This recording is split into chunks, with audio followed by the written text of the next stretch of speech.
భూభారతి కనీసం 100 ఏళ్ళు ఉంటుంది. సీఎం రేవంత్ రెడ్డి 100 ఏళ్ల పాటు వినియోగించుకునేందుకు వీలుగా భూభారతి వెబ్సైట్ ఉండాలని తెలంగాణ సీఎం రేవంత్ రెడ్డి అధికారులను ఆదేశించారు. జూబ్లీ హిల్స్లోని తన నివాసంలో భూభారతిపై సమీక్ష నిర్వహించారు.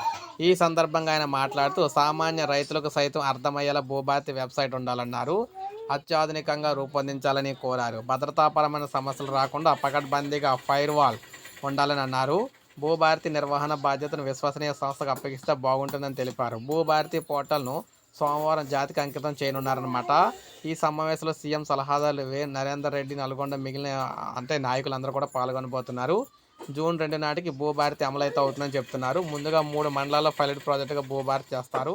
తర్వాత రాష్ట్ర వ్యాప్తంగా భూభారతి అమలైతే చేస్తారనమాట. సో ముఖ్యంగా సామాన్య రైతులకు కూడా అర్థమయ్యే విధంగా భూభారతిని అయితే తయారు చేస్తున్నారు. ఇక దీని ద్వారానే రిజిస్ట్రేషన్లు, మ్యూటివేషన్లు మొత్తం అన్నీ కూడా భూములకు సంబంధించి, స్థలాలకు సంబంధించి, పొలాలకు సంబంధించి సమస్యలు రిజిస్ట్రేషన్లు అనేవి జరుగుతూ ఉంటాయి. సో ఇది అప్డేట్. ఒక లైక్ చేయండి, సబ్స్క్రైబ్ చేసుకోండి, మన ఛానల్ సబ్స్క్రైబ్ చేసుకోండి.